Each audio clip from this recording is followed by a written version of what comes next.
My name is Valerie, and today I would like to talk to you about preparing for the second coming of Jesus Christ. Specifically, what is going to happen, where are we in the process, and what preparations do we need to prioritize? So I put together this deck.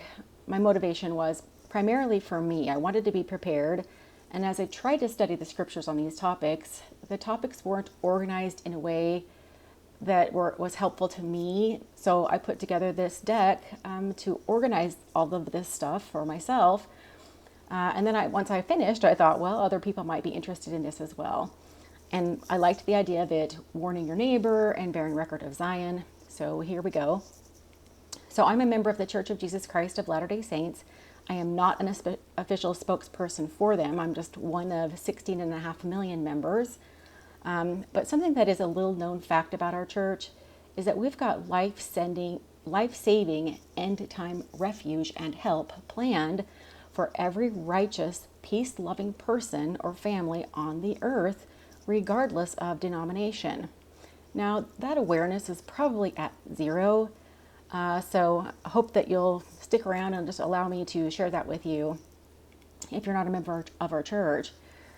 My advice to everyone is to search the scriptures, ponder and pray about the second coming of Christ, change your life if there's something that you need to change, and prepare for the things to come.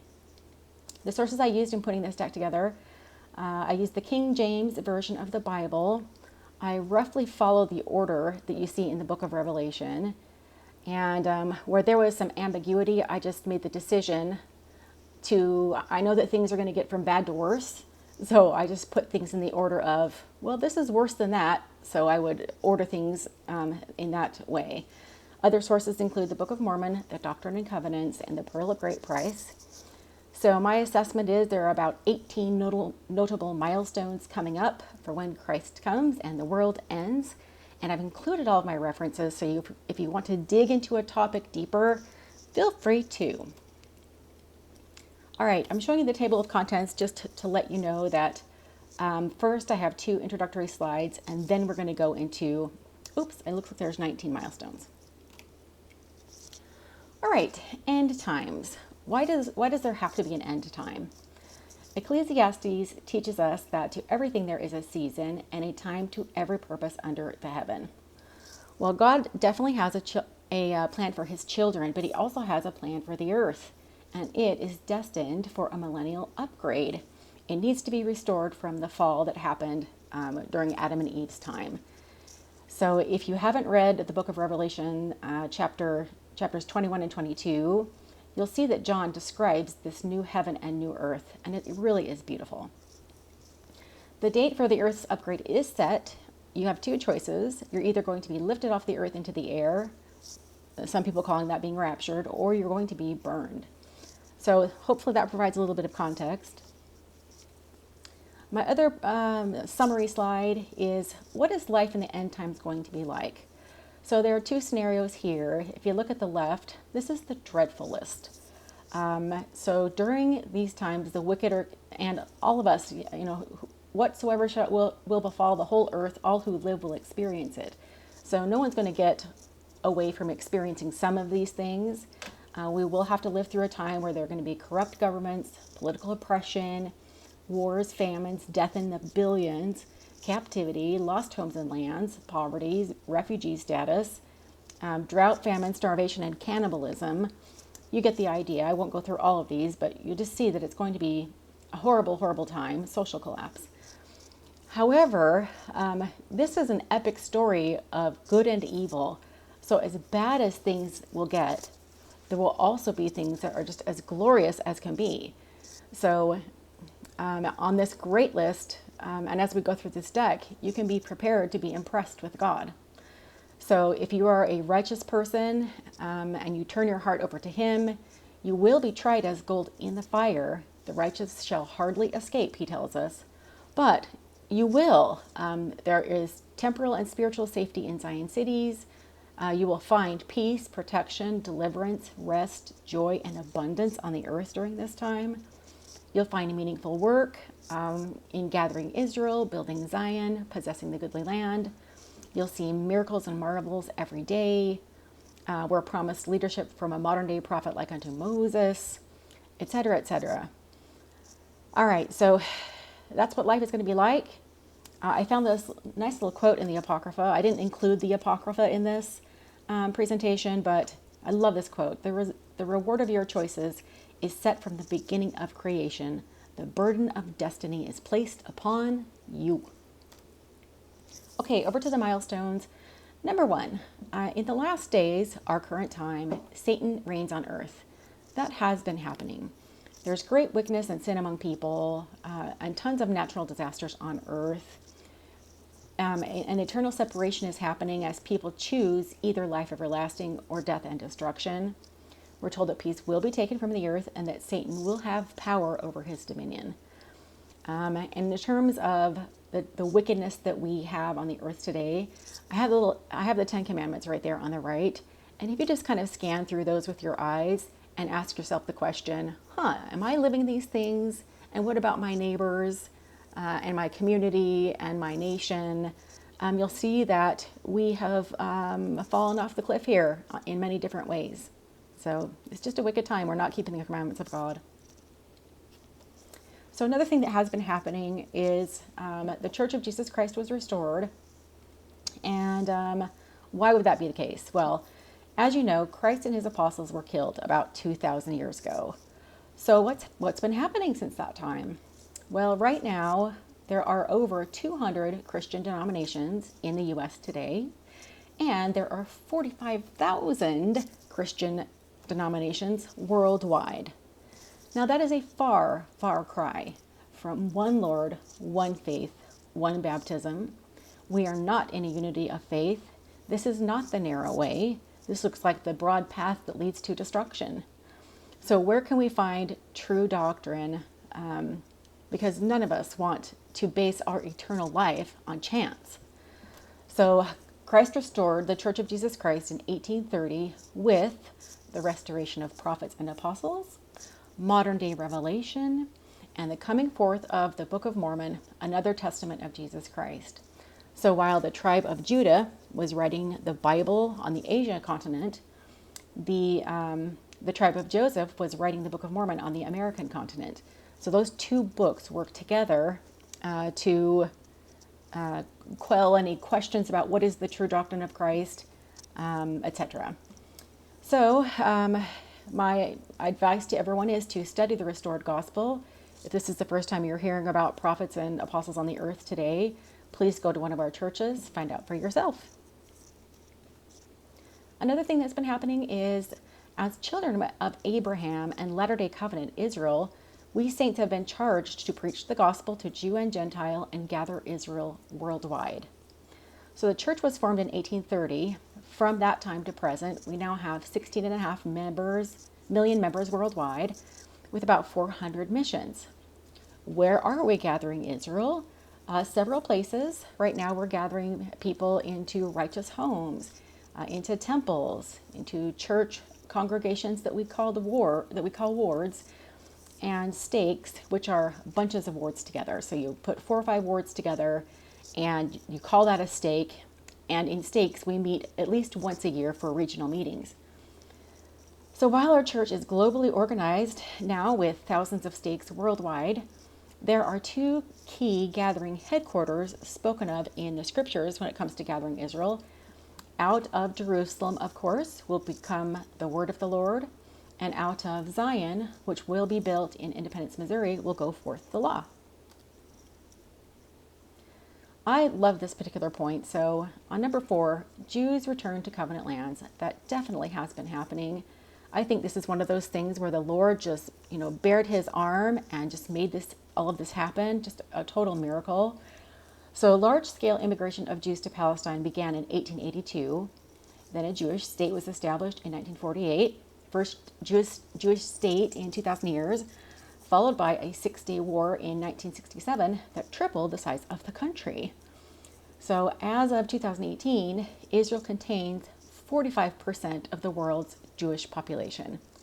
And having so many of the Jewish population in one area is going to make a big difference when we get to the Abomination of Desolation. So keep that in mind. We're promised that a temple will be built in Jerusalem and that desert lands will once again become productive like the Garden of Eden. So another thing that's been happening right now is the Lord this is in the book of Revelation chapter 8. At some point, a seventh seal is going to open. So what is a seal? According to modern revelation, a seal is 1,000 years of time. And the number 7 represents wholeness or completion. And so the earth, God has lumped the earth into these 7,000 year periods of time. So right now, we're either in the 6th seal or we're moving into the 7th. Whatever the case may be, the 7th seal opens with half an hour of silence in God's time, which is about 21 years in our time. And so it's not going to come in with a bang. It's going to come in tiptoeing, followed by voices. So what do voices mean? Thunder, lightning, tempest, tsunamis. Following the voices, there will be an earthquake. Now, I don't know how big this earthquake is going to be, and I don't know if it's worldwide, but just heads up on the earthquake. Our prophet and our apostles for years have been telling us to have at least 1 year of food storage and other preparations during these end times to be able to survive well. Because it's not just about any earthquake coming up, it's also about, the tempest, the tsunamis, the unstable economy, etc., etc. The goal during these end times is to be as self-sufficient as possible. Equally important are your spiritual preparations. You will need the oil of testimony in your lamps to trust God during these very unstable times of hardship. So the message here is to prepare, definitely, both spiritually and temporally, and do not fear. The Lord will be with you and will help you. All right, I struggled knowing where to put this one, but in Ezekiel it talks about a war where several nations assemble in North Jerusalem to attack Israel. And they're not attacking it for any nice reason. They're thieves, they're murderers, they're attacking Jerusalem for a spoil and a prey. And in this war, every man's sword will be against his brother. Christ will ask the invaders to repent with rain, hailstorms, fire, and brimstone. And the attacking nations will lose the battle and be destroyed. Only 1/6 of their soldiers, or about 17%, will remain alive to return to their home countries. It will take Israel 7 years to burn and destroy all of the weapons and 7 months to bury the dead. At that point, the supper of the great God is fulfilled. Beasts and fowls eat the flesh and drink the blood of the fallen ones. Back to Revelation. Now we're in chapter 8. In that chapter, 4 trumpets start sounding. I think they're going to sound in heaven. I don't think we'll hear them on earth. And they're going to bring devastations that impact 1/3 of the world. That is a lot. The way it's described, it could be anything such as a sea volcano, an asteroid, nuclear war. Any of those possibilities fit. But what we will experience is when trump number 1 sounds in heaven, we'll experience hailfire, where all the green grass of the earth and 1/3 of the trees of the earth burn up. With trump number 2 sounding, 1/3 of the ships of the earth and sea life are destroyed. Trump number 3 brings wormwood waters, so the waters become bitter. And trump number 4 gives us dark air, where 1/3 of the sun, moon, and stars don't shine. So if you take out 1/3 of the earth, no matter where it is, the likely impact is social collapse. So depending on where you live in the earth, you'll have limited to 0 access to land food, seafood, commerce of any kind, water, or clean air.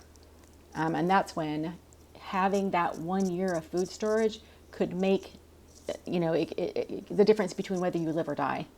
One of the things that are projected to happen in the end times is definitely famine and even cannibalism. It gets that bad. So this could be life or death, people. After the 4th trumpet sounds, an angel in heaven pronounces 3 woes. Woe, woe, woe. So let's go into what those are.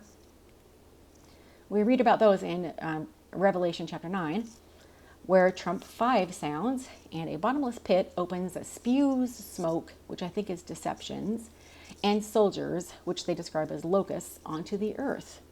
It's a large foreign army of 200 million men led by a wicked leader. Now, the reason I put this here is you've heard the phrase never, oh shoot, I'm going to forget the phrase, but basically you don't let a good emergency go to waste. And so I believe that political leaders will look at this emergency and think, wow, what an opportunity for us to take power, to become eminent, et cetera, et cetera. And so that's why I think there's all of this smoke, because they'll be saying wonderful things to us about how they're going to save us and be good to us, et cetera, et cetera. But, you know, the Lord is giving us a heads up that their motives are not 100% pure. So that's what I think. So initially this army is instructed to not kill men or plants. They start out tormenting people, though, for 5 months. And whatever that torment is, it sounds very awful, because we're told in the scriptures that men will prefer death over life. They just don't even want to live anymore.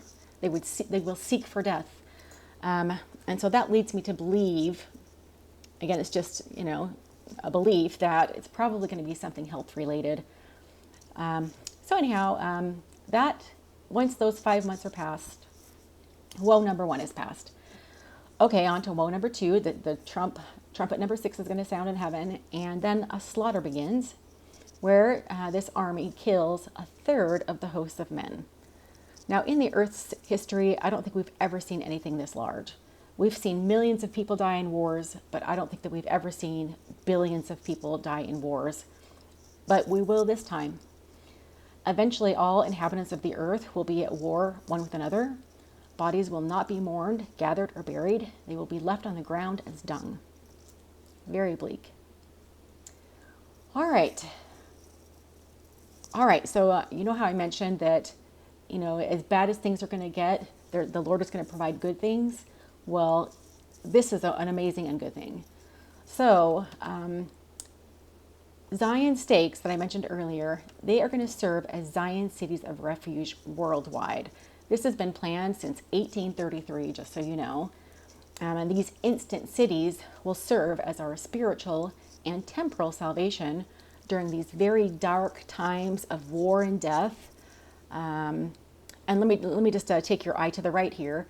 So what you see here is the New Jerusalem city plot plan that was created by Joseph Smith, our first prophet, in 1833 for the organization of Zion.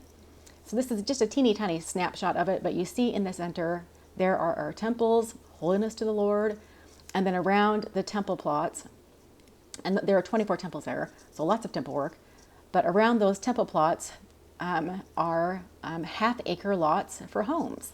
So why half-acre lots? Well, we can't rely on the world anymore. We need to be self-sufficient, so we need to plant our own gardens and supply for our own needs.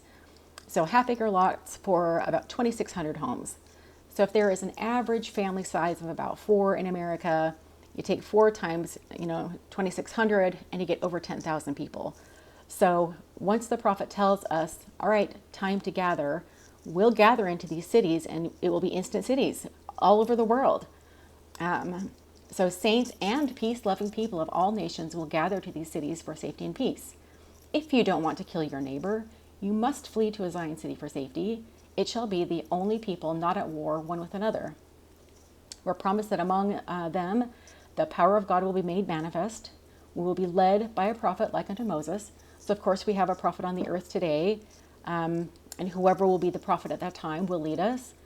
We're promised that angels will go before us, and also God's presence, and that we will be led out of bondage, of war, death, etc., by power and with a stretched out arm. And that just makes me so excited to think, what is possible. The wicked will say, let us not go up to battle against Zion, for the inhabitants of Zion are terrible. Wherefore we cannot stand. Now you remember when the Lord led the house of Israel out of Egypt, that a cloud by day led them and a pillar by night led them. And so the power of God was absolutely manifest. Everyone could see it.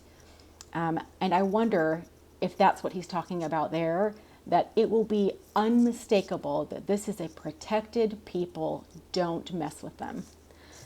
The official city of headquarters of Zion, of course, is going to be in Independence, Missouri. And we're told that Christ will be in our midst. And I don't mean like his spirit's going to be in the temple with us, although his spirit is always in the temples with us. But he will be in these temples with us. If we want to talk to him face to face, if we're righteous enough, then he will be in our midst in the temples. We will be able to do that. All right, over to milestone number 10, arrival of the beast and false prophet. In Revelation chapter 13, a beast rises out of the sea with many heads on one body. So while it looks like these political leaders and kingdoms might independently have their own kingdom, if you look lower, you'll see that they're attached all to one body. And what does that mean? I think what that means is that when it comes to talking the talk and walking the walk, they might talk differently in each of their various kingdoms or countries, but they're all walking the same walk. They all are colluding on a single goal. And I think that that is world power. You know, they want us to serve them, which is what all wicked people want. So unfortunately, they do succeed in achieving a world order, and they rule for 3.5 years over all kindreds, tongues, and nations. All people on the earth worship or fall in line with this beast, except for those names that are written in the book of life of the Lamb. So it's all these righteous people who have gathered into these Zion cities around the world, and the beast naturally makes war with them. And here John issues a stern warning to all of us. If you join the beast in his wars, you will receive the same fate of war. So you will experience death and captivity. So that's a good little message for all of us. So that's the beast, and then a false prophet joins this beast. He does false miracles, reminiscent of the magicians of Egypt, to deceive the world into accepting the beast's rule. So as a result of his lovely leadership, the freedom of religion will be revoked, and it will be mandatory to worship the beast or be killed. Also, economic control will be enforced. Without the mark of the beast that they put together, you will not be able to buy or sell. Another, just beautiful thing about how God sees things in advance and he prepares his people. So if we are on our own lands, developing our own food, creating our own mini cities where we meet the needs of each other, he is not going to like us because we're going to live outside of his control. Anyhow, just a quick note at the bottom. So some people believe that the mark of the beast is already here in the form of extensive surveillance monitoring, right? Because the mark of the beast is in the forehead, which is where what they use to scan. Like they use your face to scan and recognize you. And also in the early form of this social credit monitoring system that you see in China. So with all of the data that they accumulate about you and that you carry with you on your phone everywhere you go, which is also where that mark in the hand could be, there you have it. I think it's interesting. Just thought I would mention it. Okay, so with the arrival of the beast, right, this false god, let's talk about the real God. So at some point, the Ancient of Days, or Adam, is going to, and this is, the Adam of Adam and Eve, he's going to make an appearance in Spring Hill, Missouri, near Zion. And you can read all about this in the Doctrine and Covenants. And Daniel, actually, too. So he holds a great council near the time of Christ's coming. All the prophets who have held keys of priesthood authority upon the earth will come to this council to give a report of their work to Adam. So who's going to be there? We're talking, of course, Adam, Noah, Moses, Elijah, of course, Joseph Smith, our current prophet, Russell M. Nelson. So all of these guys are going to be there and give their report to Adam. Then Christ will appear. So Adam will make his report to Christ and return the priesthood keys to him. And why? Because the millennium is about to start, and Christ is going to rule and reign personally on the earth as Lord of Lords and King of Kings. So in this great council, attendees will partake of the fruit of the vine with Christ in fulfillment of the prophecy at Christ's Last Supper. So he has this prophecy is written in all three books. It's written in Matthew, Mark, and Luke. I like how Luke says it, so I've put his quote there. So Christ said, "I will not drink of the fruit of the vine until the kingdom of God comes." Well, now that we're about to start the millennium, the kingdom of God is coming, and we've helped to build it on earth. So he will drink the fruit of the vine with us in that meeting and provide us with power to overcome the beast and win the war. So you see how this epic battle is playing out where there's a false God on the earth? Well, he's no match for the real God on the earth because Jesus Christ is going to come and help us. All right. Meanwhile, the beast and the false prophet decide to attack Israel. They will tread Jerusalem underfoot for 3.5 years and desecrate the temple.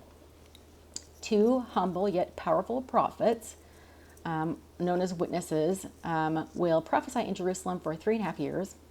They have power given to them to cause droughts, plagues, and other tormenting miracles to keep the beast army at bay. So I wonder what sort of tormenting miracles they produce.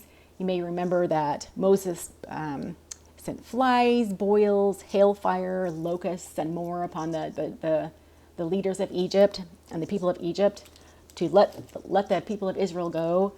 So it'll just be interesting to see what these guys choose to keep the beast army at bay. But eventually the army kills them, and the wicked, of course, rejoice. These men that have been tormenting us are finally dead.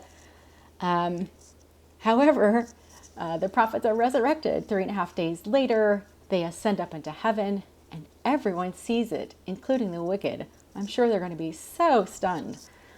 At their ascension, a great earthquake will fell 10% of the city, and it will kill 7,000 wicked people. At that point, the 7th trumpet sounds in heaven, and the time has come for the sanctification of the earth, completion of the salvation of mankind, and woe number 3. Remember how we've only had 2 woes? Here's woe number 3 coming up. Behold the wrath of God.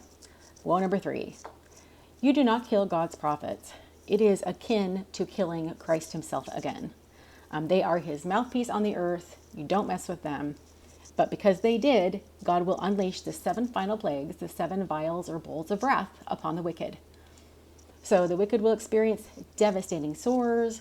100% of the ocean is going to die. Waters are going to turn to blood. Sun is going to scorch people with fire. This is not your average sunburn. Waters are going to dry up. The beast kingdom is going to be dark and painful. I'm not sure what that is, but I'm glad I won't be there to experience it. And devils are going to work miracles to convince men to gather to Armageddon. And the biggest ever earthquake is going to bring all land masses together and flatten mountains. That's woe number 3. And if that wasn't bad enough, a great hailstorm is going to follow that. So huge hail drops between 75 pounds and 100 pounds-ish are going to fall onto the earth. So this is going to be massive destruction. Flies, beasts, and fowls will eat the flesh of the wicked dead. All right, so you know how I mentioned that 7th trumpet sounded, and now it's time to complete the salvation of mankind, which means judgment, redemption, sealing all things. This is where that starts. So now we're up to the great and dreadful day of the Lord. So we're going to start off with a lot of signs and commotion. The earth is going to reel. The sun is going to hide its face. The moon is going to turn to blood. The stars will fall, and there will be earthquakes. Every mountain and valley will move out of its place. Christ will command the great deep to be driven back. The islands, as I mentioned, will become one land. And a highway will be created to bring ransomed, lost tribes of Israel home. So all things will be in commotion. Men's hearts will fail them for fear and horror. They will experience, and we will experience, I guess, too. We'll be there too. Thunder, lightning, earthquake, a great noise, storm, tempest, tsunami, and a flame of devouring fire, whatever that is. And angels will be flying through heaven and crying, "Judgment is come. Go ye out to meet the bridegroom." A trumpet will sound long and loud, and this time, everyone on the earth is going to hear it. After that, a great sign will appear in heaven. Everyone will see it, and angels will start gathering the righteous off of the earth. The righteous are transfigured or quickened and are lifted off the earth into the air. What is happening? The bridegroom, Christ, is collecting his bride, his church. And once everybody is off the air, all the righteous, the marriage of the Lamb is fulfilled, because all of the righteous are invited inside and the doors are shut. So if you're left on the earth, you just missed the marriage of the Lamb. Another angel will sound after all the righteous are lifted off of the earth, and a trumpet will let's see. Oh yeah, so another angel sounds a trump saying the tares are ready to be burned, and all will hear that. And then there'll be silence in heaven for half an hour. And I think for the wicked, that is just going to be the longest half hour ever. So a quick aside about being raptured. So raptured also means judgment. For those people who become resurrected, their bodies will inherit different degrees of glory. So if you go to Corinthians in particular, you'll hear John talk about how in the resurrection there are bodies celestial, terrestrial, and telestial. Maybe he doesn't mention telestial, but just know that there is a telestial. And what does that mean? Well, the glory of these bodies differs, and so does the kingdom of glory differ, as the sun differs from the moon and the moon differs from the stars. So if you are celestial, if you lived a celestial life from Adam through Christ, you're already resurrected. You're going to be with Christ when he comes. If, however, you died right after Christ, all the way up to the present moment, so you're already dead and you're in the grave, you'll be resurrected and caught up to meet Christ in the pillar of heaven. How glorious is that going to be? Now, if you're living a celestial life, you'll be transfigured and lifted off the air, transfigured or quickened and caught up to meet Christ in the midst of the pillar of heaven. You will not be resurrected quite yet. You're just going to be transfigured.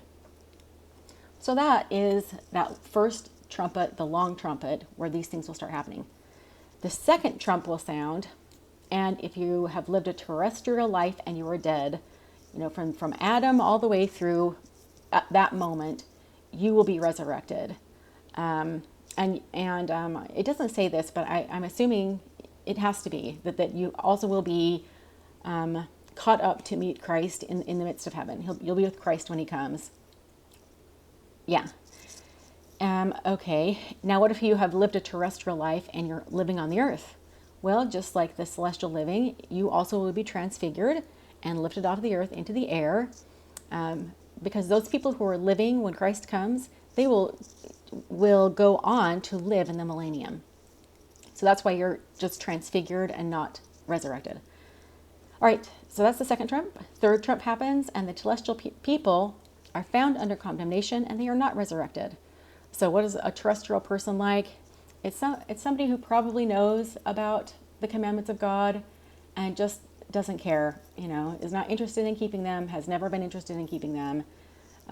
So you'll be found under condemnation and not resurrected. You'll be left on the earth and you will be burned.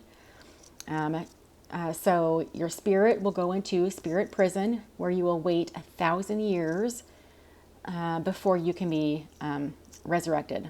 You'll have to wait out the millennium. Same thing with people of perdition. All right, wow, that's a lot of trumps. Okay, on to the fifth trump. Every knee will bow, every tongue will confess God and Christ.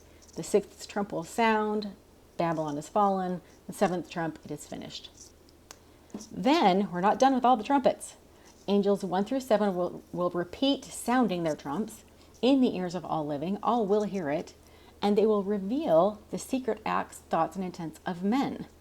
So for each seal of time, each 1,000 period of time, these angels will tell us what people were doing, what men were doing. And so all those secret things that people might have done and all their plans and their schemes, we're going to understand what was going on. Those secret things, acts will be revealed. But also, the Lord will also, the mighty works of God in each of those 6,000 years of time, those mighty works of God will be shared as well.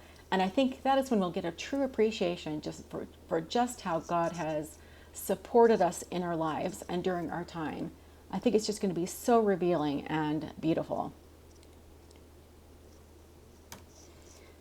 Okay, so all of that's going to happen, and then the curtain of heaven is going to unfold. So Christ is going to utter his voice from heaven. Everyone is going to hear it. His face will be unveiled. He comes in glory with all his holy angels and the 12 apostles he served with in Jerusalem and the people I just mentioned in a pillar of fire, dressed for vengeance and war. So he will be wearing red. He'll be on a white horse. The angels and people with him will be dressed in white, and they will also be on white horses. And at this moment, Jerusalem is under siege, which is the abomination of desolation. So he's going to stand on Mount Olivet. That mount is going to cleave in twain. The Dead Sea is going to be healed. And the nations of the earth, who thought that he was a mythical figure, they thought that he was equivalent to Santa Claus, they are now going to be shocked and horrified, and they're going to mourn. Because who can stand against a God? No one can. Like, you're done. Now the Jews are going to ask him, what are these wounds in their hands and in their feet? And Christ will tell them, and they will be converted to the gospel of Jesus Christ.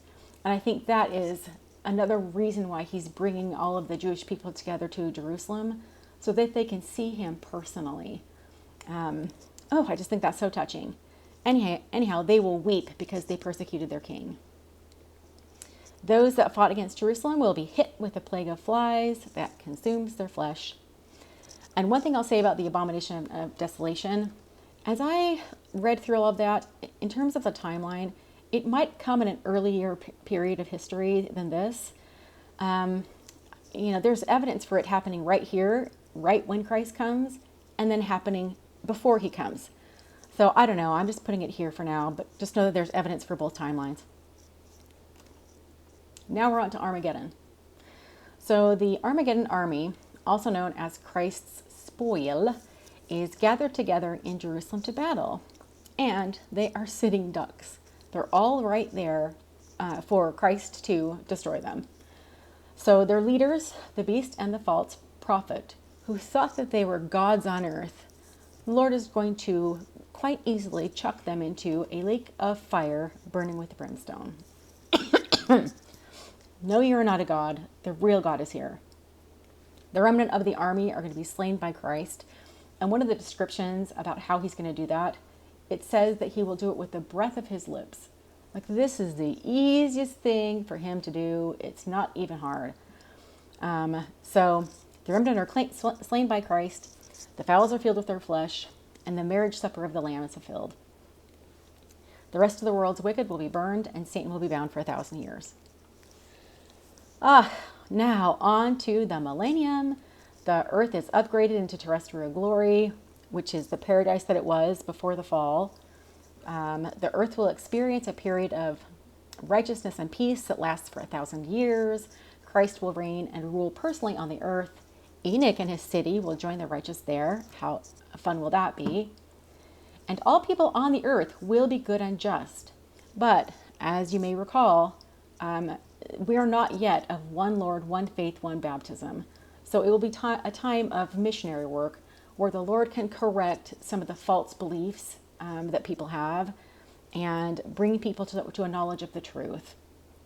It will also be a time of a ton of temple work, performing saving ordinances for our ancestors all the way back to Adam and Eve. At the end of those 1,000 years, Satan will be loosed to gather his armies. They will be defeated and cast out forever. So those are the milestones. I hope that you enjoy this presentation. I do have one last slide, and that is, I mentioned earlier that there are at least 200 or over 200 Christian denominations in the U.S. today. And I've been to several of these churches, and some of the things that they are teaching are so anti-New Testament. I think that people maybe aren't reading their scriptures anymore, because if they were, they would know right off the bat that no, that is not what Christ taught at all. So, is your church teaching you what Christ taught and what his apostles taught? Here's a quick test for you to find out.